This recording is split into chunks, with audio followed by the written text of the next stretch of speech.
Okay, let's unpack this. I want you to truly pause for a moment and just consider the time scale we're talking about here. It's astonishing, really. It is. If you go back just one generation, say the early 1990s, the whole definition of a community was physical. It was your neighborhood, your school, maybe the people you talked to on a landline. Right. The corded phone on the kitchen wall. Exactly. And moving across the country, that was often a death sentence for a close friendship. Mm-hmm. That limitation, that geographic separation dictated the terms of human connection. That was the default human experience for thousands of years. It's all we knew. And now, in what is basically the blink of a geological eye, we live in a digital global village. One that lives in our pockets. And not only lives in our pockets, but, demands our constant attention. We've gone through this rapid, profound, and just absolutely seismic shift in how we connect. How we consume information, too. And critically, how we internally measure our own worth and our productivity. And at the very core of this whole transformation sits social media. It arrived with this incredible promise of unprecedented connection, a permanent bridge to everyone we've ever known. And it felt like that at first. It really did. But for millions of us, that bridge, it feels less like a pathway and more like a carefully constructed, deeply compelling psychological struggle. So what are we really looking at here? That's the question. Is this technology a genuine, nourishing tool for human connection, helping us find and support the people who matter? Or is it something a little darker? A sophisticated architecture engineered specifically for addiction, designed to harvest our attention at any cost? That tension, that connection versus compulsion, that's the foundation of this deep dive. That is the right place to start because all the source material we've gathered really tackles this duality head on. It really does. This isn't just some abstract philosophical debate, This truly defines the quality of our modern lives. It absolutely does. And perhaps most importantly, it dictates the fate of our most valuable resource, our attention. The platforms succeed because they tapped into a core human need.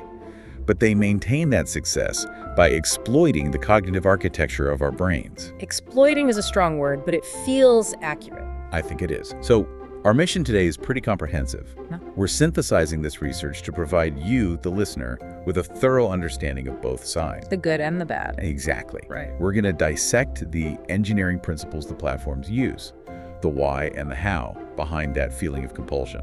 Okay. And then, crucially, we'll outline concrete, intentional strategies.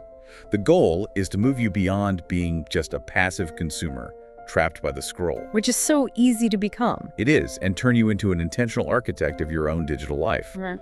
But we need to cover the powerful promise first, because it is real, and it's why we were all so eager to adopt these tools in the first place. But we absolutely have to start with the positive, because if these platforms didn't fulfill a fundamental need, they would have. They would have just withered years ago. And it'd be gone, like MySpace.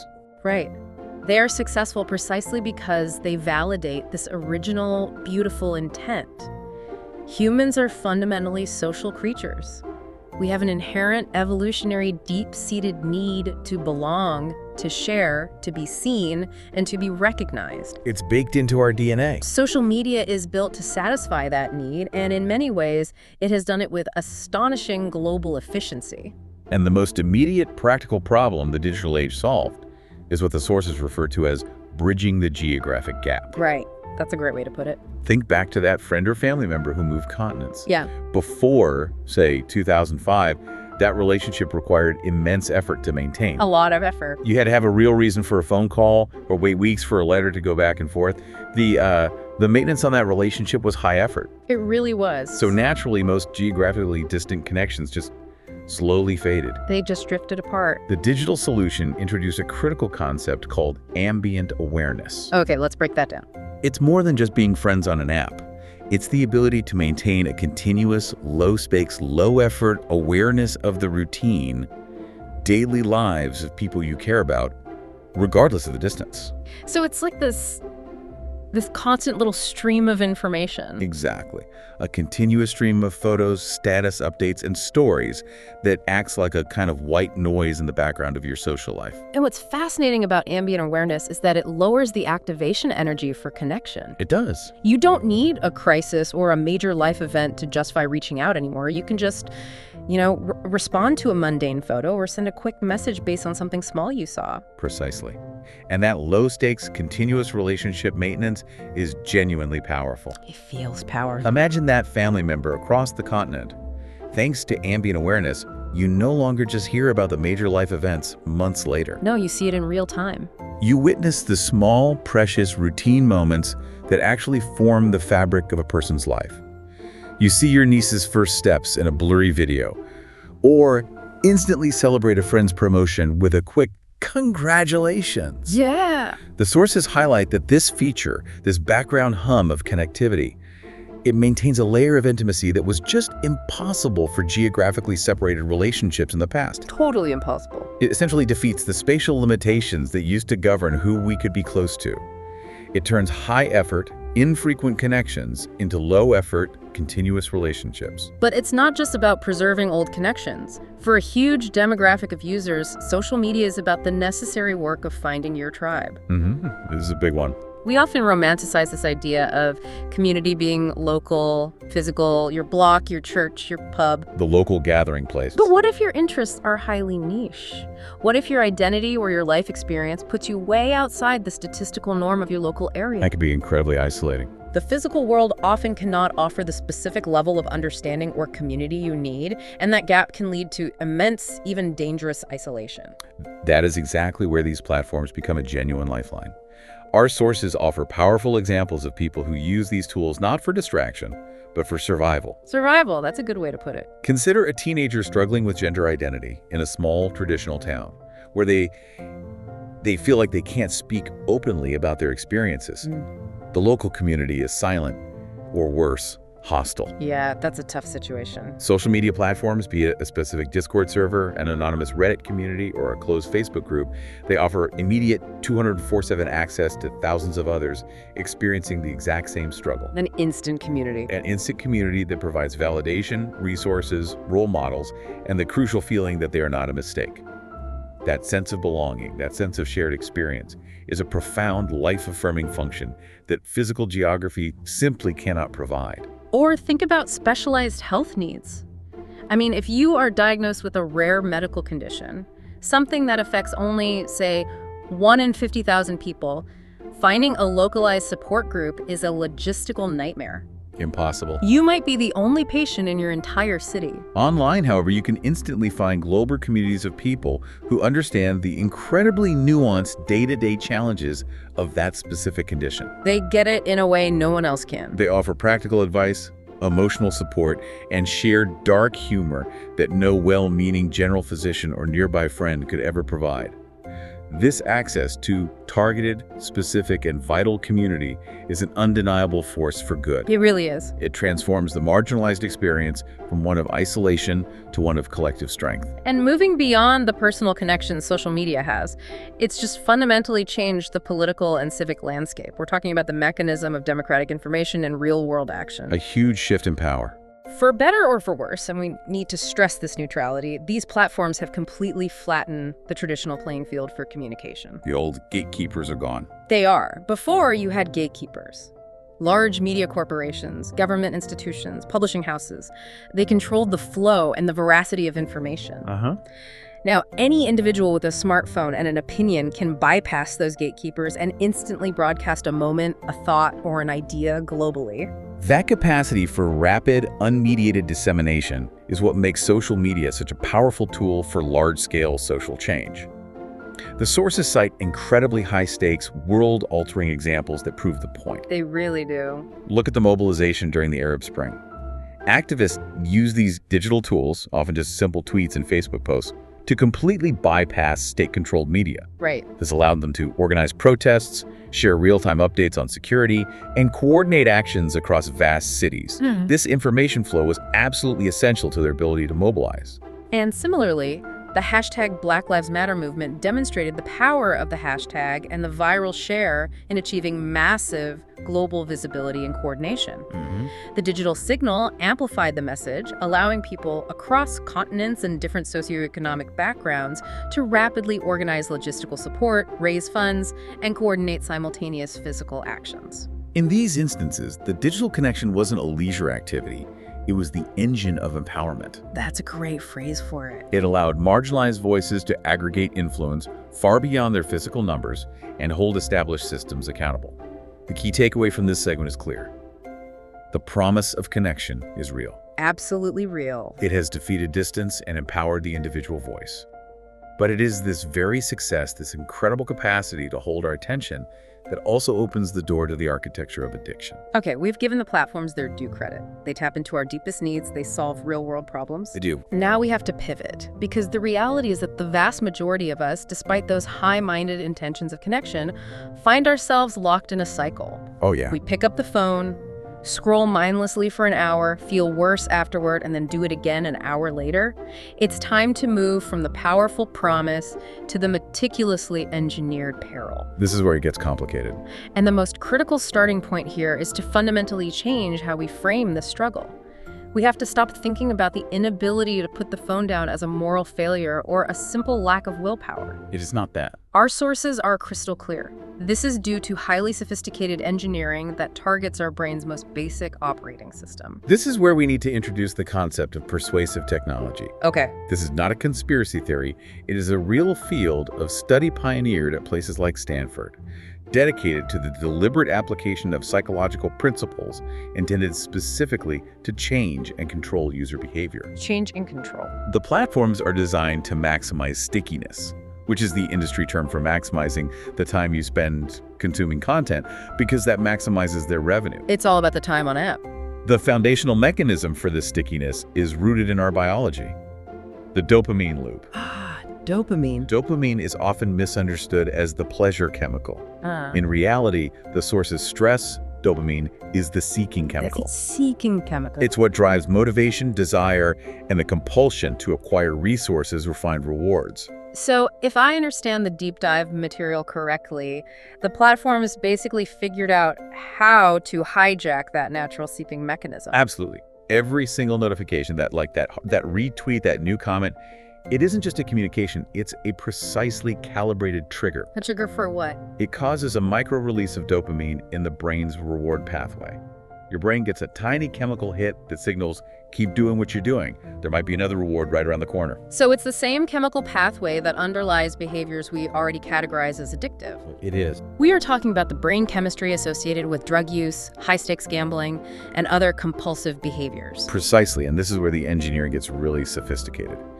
It's not just the reward itself, it's the timing of the reward, which is managed by what's known as the variable reward schedule. Variable reward schedule. Okay, this is pure behavioral psychology, derived from studies with lab animals. If you knew exactly when the next like or exciting post would arrive, say every 10 minutes on the dot, it would quickly become predictable and boring. Your brain would adapt. Your brain would check, get the reward, and then disengage until the next scheduled time. Predictability kills engagement. Right. If you know the mail arrives at 2 p.m., you don't check the mailbox at 10 a.m. Exactly. The platforms, therefore, are engineered to ensure you don't know when the next reward will arrive or what the quality of that reward will be. So it could be anything. It could be 20 likes, it could be a scathing comment, or it could be a hilarious video.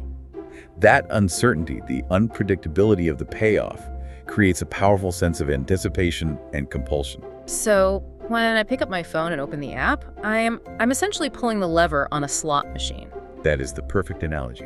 A slot machine is designed to pay out just often enough to keep the player hopeful, but variably enough to keep them obsessed. Right. You check your phone, you get a micro hit, and that experience reinforces the behavior. The next time you feel a moment of boredom or stress or anticipation, your brain automatically returns to that device, perpetually pulling the refresh lever, because the mechanism promises a potential unpredictable payoff. This is what holds our attention captive. It is. And speaking of holding attention, we have to talk about the physical interface design, specifically the infinite scroll.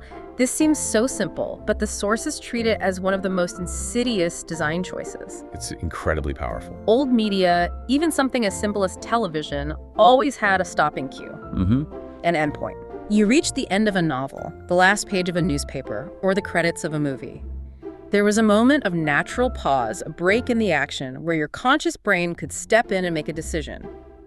Am I done? What should I do next? Social media eliminated that pause entirely. Whether you're on TikTok, X, or Instagram, the content simply never ends. Never. You pull down, and a fresh, algorithmically tailored batch of content appears instantly.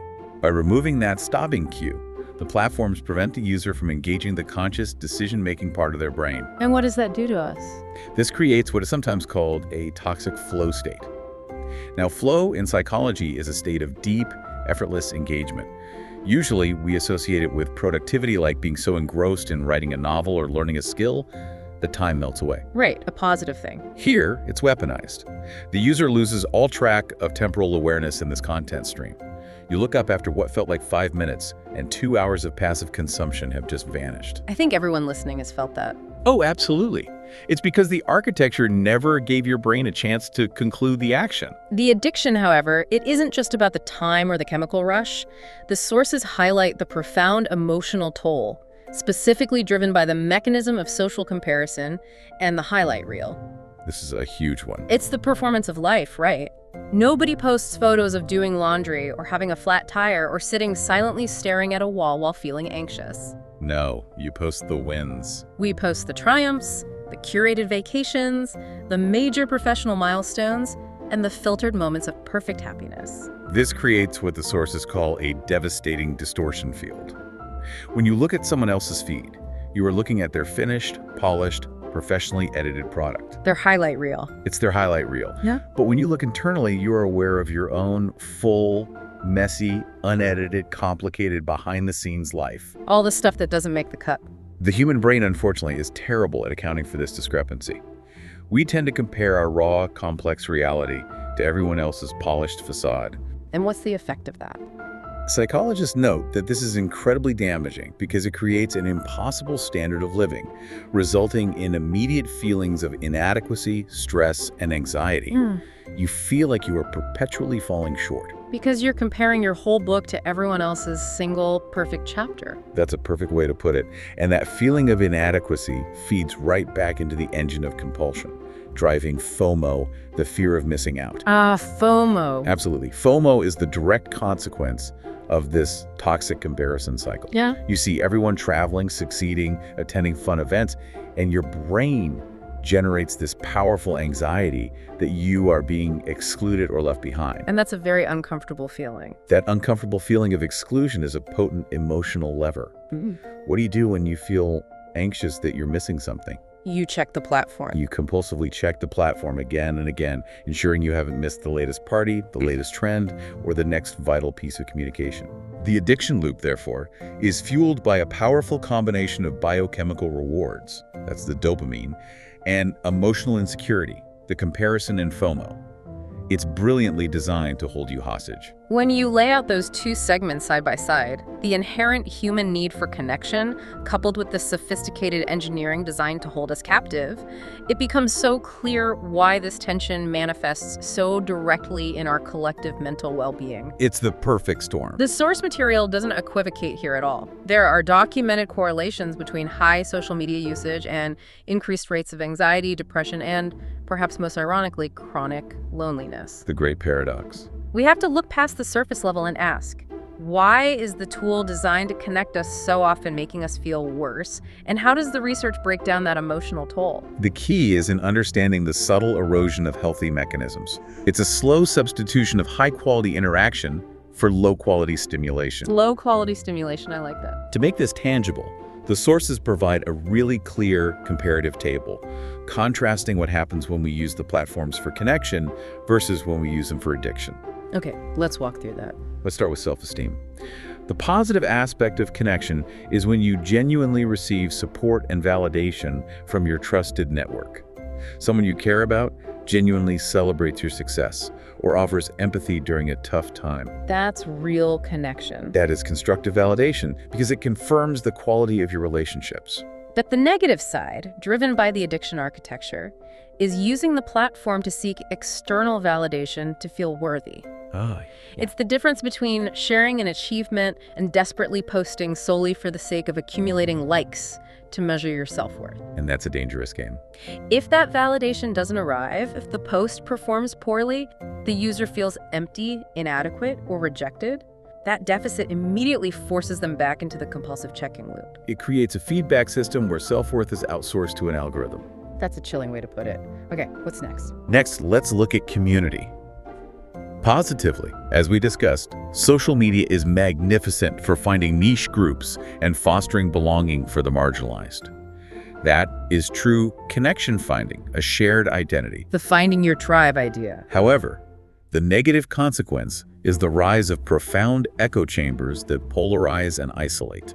I think we're all seeing this play out. Because the algorithm prioritizes engagement, it feeds you content that confirms your existing beliefs, whether those beliefs are accurate or not, because certainty breeds engagement. Where outrage gets clicks. This process increasingly isolates you from diverse viewpoints. The irony is that while you are connected to people who think exactly like you are simultaneously increasing your emotional isolation from the rest of the world. So you feel connected, but you're more isolated than ever. It makes real-world, nuanced dialogue nearly impossible, and it erodes empathy. And then there is the critical metric of communication. Positively, it facilitates plans and conversations with astonishing efficiency. Well, it's great for logistics. It's the optimal tool for quickly organizing a group get-together or checking in on a distant colleague. But the danger is that efficiency replaces the depth required for genuine, nourishing intimacy. The quality drops. Digital interactions, quick texts, emojis, short comments, they just lack the richness required for true human bonding. When we swap a 30-minute face-to-face conversation for 50 text exchanges and a couple of emojis, we are prioritizing speed over depth. Over time, that trade-off depletes the essential quality of our closest relationships. You might be communicating, but you aren't connecting. And finally, let's consider information.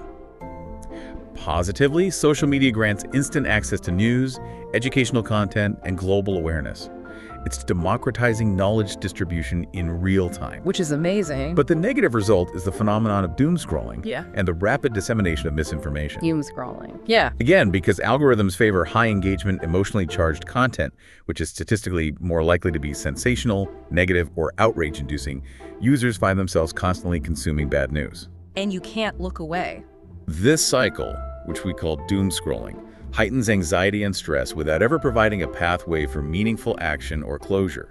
It's consumption that just makes you miserable. This analysis leads us to the most profound and unsettling finding in the source material: the paradox of loneliness. It really is a paradox. We are supposedly the most connected generation in human history, with access to thousands of friends and contacts at our fingertips, yet reports of profound chronic loneliness are soaring. How can this be? We have to understand the physiology of genuine connection.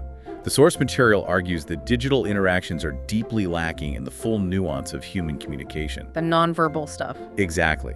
When you are face-to-face, the vast majority of the communication, upwards of 93%, according to some studies, is nonverbal.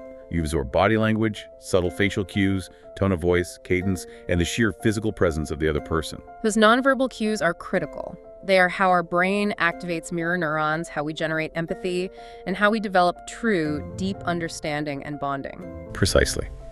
When you strip those away and reduce interaction to text, a curated photo, or a short video, the social interaction's nutritional value drops significantly. Nutritional value. I like that analogy. We can use the analogy of empty calories.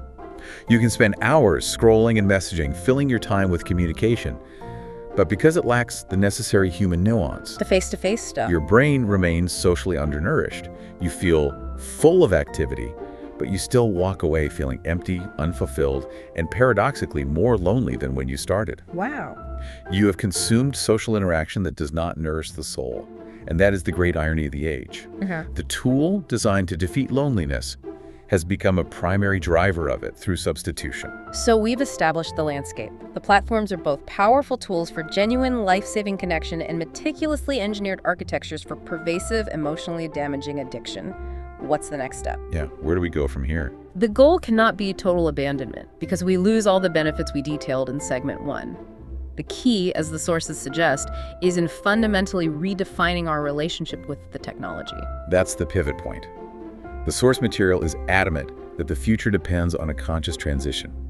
We must move away from passive consumption, that mindless scrolling driven by the dopamine and variable reward architecture, to intentional interaction. Passive to intentional. This is where the power shifts back to the individual. If you are going to reclaim agency, you have to recognize the battlefield, the attention economy. Right. In that economy, we are either the master, controlling the tool for our own purposes, or we are the user, being controlled and monetized by the tool's architecture. Master or user? To become the master, you need deliberate friction and conscious curation. And the sources provide incredibly specific, practical, and highly actionable advice for the listener, starting with what amounts to a kind of digital environmental cleaning. Audit your feed. This is step 1. This is more than just spring cleaning. It's about acknowledging the direct link between what you consume and how you feel. A critical link. If you open your feed and an account consistently triggers feelings of envy, inadequacy, anger, or anxiety, if it makes you compare your life unfavorably to theirs, you have a fundamental, non-negotiable choice: unfollow or mute it. You must curate your digital environment with the same rigor you would curate your physical environment. That's a great point. If your living room was filled with objects that constantly made you feel anxious or angry, you would remove them. Why should your phone, which you hold 150 times a day, be any different? It shouldn't be. The sources emphasize that this isn't about running away from reality, it's about shifting the inputs. Curate your digital space to favor inspiration, genuine connection with close friends, or educational content. Take control of the algorithm. If your feed is currently optimized for outrage and comparison, that's not the platform's fault, but it is your responsibility to fix the inputs. Your feed is a reflection of your digital boundaries or lack thereof. And speaking of boundaries, relying purely on willpower often fails because the engineering is so persuasive. It is. Willpower is not enough. So we need to physically break the addictive loop by establishing tech-free zones. Physical boundaries are key. The sources outline 3 crucial physical and temporal boundaries that introduce the necessary friction. The first is non-negotiable for mental health: the bedroom ban. This is critical not just for sleep hygiene, but for eliminating the addictive loop at the moments of highest vulnerability. When you're tired, late at night. Exactly. If the phone is not in the bedroom, you can't engage in late-night doom scrolling, which just destroys restorative sleep. Crucially, it ensures that the first thing you see in the morning isn't a cascade of other people's problems and demands. Which sets an anxious, reactive tone for your entire day. Right. Second, we must institute mealtime rules. This prioritizes high nutritional face-to-face connection. It's the good stuff. When a phone is present at the table, even it's face down, it signals that the person or conversation present is secondary to whatever interruption the phone might offer. It's always waiting in the wings. Removing phones from the dinner table ensures that the low nutritional digital connection cannot substitute and degrade the high nutritional physical intimacy.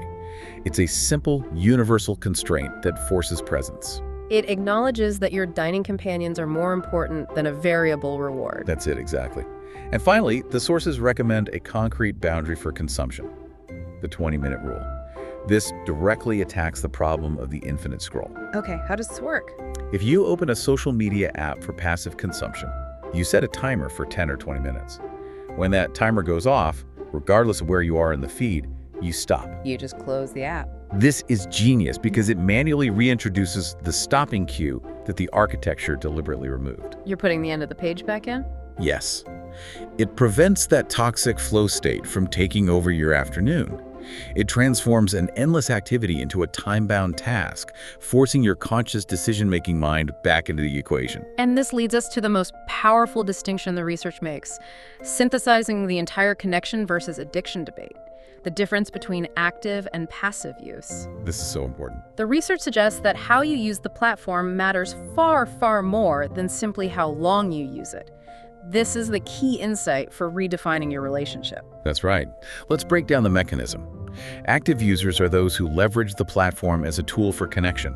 They are messaging friends, commenting genuinely on posts, actively engaging in dialogue. They're using it to facilitate real-world plans. They are talking to people. These users generally report higher levels of happiness and lower rates of anxiety. And why is that? Because active use activates the brain's bonding circuits. It results in a real, reciprocal exchange that fulfills the innate human need for belonging. Conversely, we have passive users, those who just scroll, watch other people's carefully curated lives, consume endless content, and rarely contribute or engage directly. The lurkers. They're merely watching people, often strangers or distant acquaintances. These users consistently report higher rates of anxiety, depression, and loneliness. And the mechanism here is that passive scrolling activates the comparison circuits and fuels FOMO. So you're just feeding the anxiety machine. You are giving the algorithm constant access to make you feel inadequate without engaging in the reciprocal, high nutritional interaction necessary to feel truly connected. So the answer to the tension is simplified then. It is. If you use the tool to talk to people you know and care about, it remains a mechanism for connection.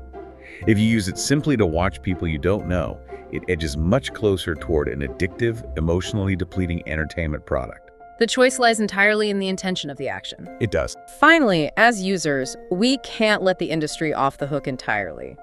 While we must reclaim individual agency, we need to acknowledge the responsibility of the platforms and the inherent conflict in the current business model. The business model is the problem. The sources detail the reality of the attention economy. We need to fully grasp the fundamental business model. The commodity being sold is us, Our time, our attention, and our behavioral data. Every single design choice, from the red notification bubble to the endless scroll, is optimized not for your mental health, but for maximizing your time spent on the app, because that maximizes their ad revenue. This realization is what fuels the growing movement for ethical design. Okay, tell us about that. This movement argues that tech companies should be fundamentally responsible for prioritizing user well-being over sheer stickiness. It demands that they incorporate design friction where it's necessary for user health. So deliberately making it a little harder to use. In some ways, yes. The sources detail specific features that ethical designers advocate for. Beyond simply giving the option to hide like counts, which is a good start to combat external validation, they suggest deeply embedded features that confront the user. For instance, mandatory, non-dismissible screen time trackers that truly force the user to acknowledge the time spent. Right. Or shifting the default settings. Why are notification settings maximized when you download an app? The ethical argument is that health-promoting features, like a chronological feed, rather than a manipulative, emotion-driving algorithmic feed, should be the default setting. So you'd have to actively opt into the addictive settings rather than the other way around. Exactly. This is a societal conversation, and our engagement is our vote. By consciously supporting and favoring platforms that implement healthier defaults and features, we are sending a signal that can eventually shift the industry Away from pure attention harvesting. and toward genuine, intentional human connection. So let's bring this all together. We started with the foundational tension, the enormous promise of bridging geographic gaps, finding marginalized communities, and achieving ambient awareness. The good stuff. Then we dissected the peril, the precise engineering of the dopamine loop, the psychological exploitation of the variable reward schedule, and the damaging effects of the highlight reel and social comparison. And we arrived at the profound paradox where maximum connectivity meets maximum reported loneliness. When we synthesize all this, the core answer to the question, is social media a tool for connection or a vehicle for addiction? It's unequivocally both. It has to be both. It functions as a powerful mirror of our own intentions, desires, and insecurities. A mirror. The technology itself is essentially neutral. Its effect is entirely determined by how consciously we choose to approach it. It can be the bridge that keeps a long-distance relationship vibrant and alive. Or it can be the isolating wall that stands between two people sitting silently at the same dinner table. That's the choice. That's the ultimate takeaway, the need for the conscious why. We must stop treating social media as a default, endless background activity and start treating it with the same respect and consciousness we give any other powerful, high-impact substance or tool. It demands intention. The difference lies entirely in that intention, that decision you make in the millisecond before you unlock your phone. Why did you reach for your screen? That's the question to ask yourself. If we turn to our screens to escape ourselves, to numb boredom, to passively consume, to fill silence, we will almost certainly find addiction waiting there. But if we consciously turn to our screens to find each other, to genuinely engage, to support, and to organize, that is where we reclaim the true promise of connection. The future of our digital social life, and arguably the health of our collective well-being, depends entirely on our ability to look up from the screen often enough to remember why we wanted to connect in the first place. That ultimately is the only way forward.